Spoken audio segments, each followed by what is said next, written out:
Outro dia eu vi uma cena simples. Uma pessoa, uma mulher, colocando um limite e sendo tratada como grosseira. A mulher em questão, ela disse um não simples, sem ataque, sem drama, sem nada, só não. E a resposta veio de solavanco, assim, né? Mas precisava dizer isso desse jeito? Fiquei pensando em quantas de nós aprendemos que limite é falta de educação, que clareza na comunicação é agressividade. A intenção do outro pode até ser, vamos manter a harmonia. Mas manter a harmonia a custo de quê? A custo da manutenção da docilidade enquanto parte da personalidade feminina, e para falar sobre isso eu vou usar como base o artigo Ideais Culturais e o Tornar-se Mulher, a Cultura na Constituição da Feminilidade, é da Mila Vieira e da Ana Cleide Moreira. Bora pro papo. Eu vou pegar um pedaço do artigo quando elas falam sobre a emergência de um conceito de mulher, de feminilidade burguês, que tem muito a ver com o nosso dia a dia hoje. E para falar sobre esse conceito, elas utilizam o Rousseau como base para isso, porque o Rousseau chegou a falar sobre isso. Ele construiu toda uma proposta filosófica que deu base para muito da burguesia e para muito do que a gente percebe no presente hoje.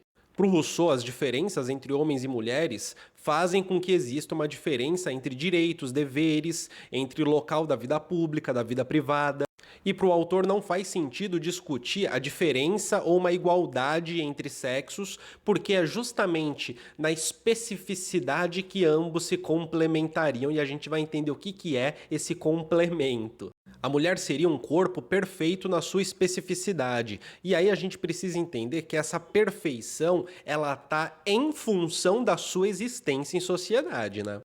Rousseau consegue, por sua vez, dar conta de fazer algo que hoje é muito feito também, que houve um retorno disso, que é de compreender que a diferença que existe entre homens e mulheres não é uma diferença meramente social, de imposição de estruturas sociais, mas que é uma diferença que existe na natureza do homem e da mulher. E se existe na natureza, não tem muito o que fazer, tem que aceitar.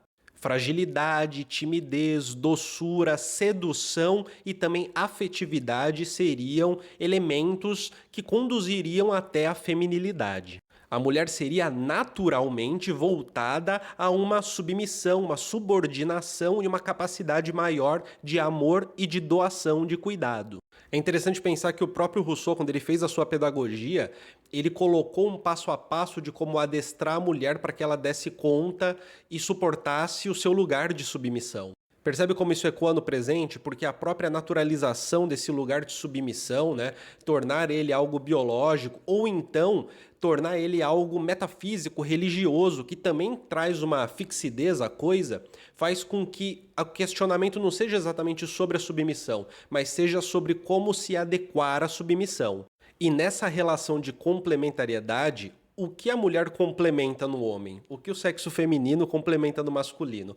O sexo feminino tem como função servir e agradar o sexo masculino. Se adequar, portanto, a uma certa submissão para satisfazer os desejos masculinos, nem que não seja desejo lascivo, desejo de cotidiano, né? O desejo da vida cotidiana. O próprio Rousseau, na sua pedagogia, chega a dizer que as meninas precisam sofrer constrangimentos contínuos para se acostumar a uma certa posição de constrangimento que deve ser eterna. Deixa eu aproveitar e mandar um recadinho rápido. Participe da comunidade do Colunas Tortas, tem acesso ao nosso grupo exclusivo do WhatsApp, em que a gente troca uma ideia sobre crítica social, teoria social, algo mais próximo, a gente se diverte junto e tem acesso a vídeos exclusivos e a todas as lives que acontecem aqui no Colunas Tortas. Assim você contribui para o canal continuar vivo, contribui para que eu continue fazendo esse trabalho e ganhe acesso a elementos exclusivos só para membros. Agora bora continuar com o vídeo. E aí a gente para pensar no presente, né? São os constrangimentos contínuos de a todo momento ter alguém dizendo, né? Fecha as pernas, cruza as pernas. A todo momento ter alguém dizendo, isso é jeito de menina, isso não é jeito de menina, vai virar Maria Moleque. Dá um beijo no menino, beija ele. Seja comportada e obedeça o pai. Seja comportada e obedeça tal e tal pessoa. Geralmente figuras masculinas.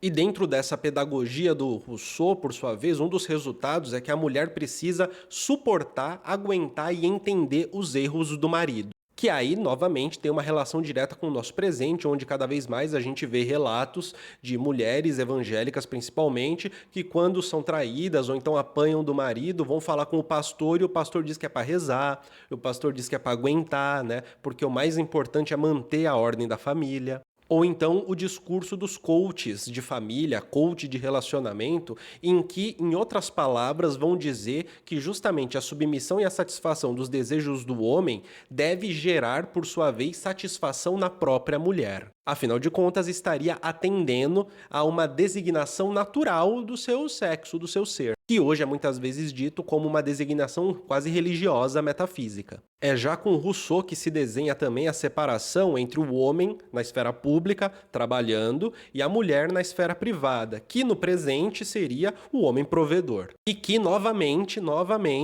é mais uma figura social mítica que tende a ser trazida de volta para o presente, né, nos discursos que a gente vê de cotidiano, principalmente religiosos. O Rousseau, por sua vez, vai dizer que isso acontece muito por conta da morfologia sexual, muito por conta do corpo, do fato de ter útero. O fato de ter útero relega a mulher às tarefas do lar e às funções da casa. E entre as funções da casa e tarefa do lar é ter filhos, cuidar de criança. Além, evidentemente, de cuidar do marido. E percebe que coisa maluca, né? Como que essa coisa de ser uma boa cuidadora carrega consigo necessariamente abdicar dos próprios desejos e das próprias vontades para que o lar fique em ordem. É aquela coisa da filha mulher que vai ter que cuidar dos pais na velhice e, portanto, ela não pode ter uma vida privada. Não pode ter uma vida na esfera pública. Ou o clássico exemplo da mulher que fica dentro de casa para cuidar dos filhos e mulher minha não vai trabalhar, coisas nesse sentido.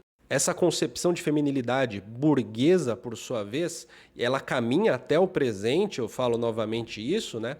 Vai colocar ao mesmo tempo a docilidade e também a suposta força para aguentar sofrimento como parte da feminilidade. E você percebe como tudo isso delineia meio que aquela coisa de que mulher pode até ter desejo, pode até ter vontades, pode até ter sonhos e anseios, mas justamente por ser uma boa mulher, os sacrifica em prol da família. Percebe o quão que isso combina com o cotidiano cristão de uma dedicação ao outro? Percebe como é fácil tornar isso algo que parece ser super honrado, algo que parece ser uma coisa muito boa? É importante compreender isso porque essa referência do Rousseau, que ecoa no presente perfeitamente, não é só normativa, ou seja, não é só uma imposição a partir de um livro de regras, mas no presente isso se torna, por sua vez, parte de uma constituição da subjetividade da própria mulher. Se transforma, sem que a gente perceba, em uma forma de medir se uma mulher está sendo uma boa esposa ou não.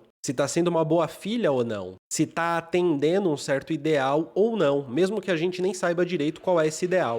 Porque a força da norma não existe quando ela está marcada no livrinho de regras, ela existe quando ela não precisa ser marcada no livrinho de regras. A norma tem muito mais força quando ela acontece naturalmente, quando ela acontece pelo desígnio da natureza, ou então porque é assim que Deus mandou.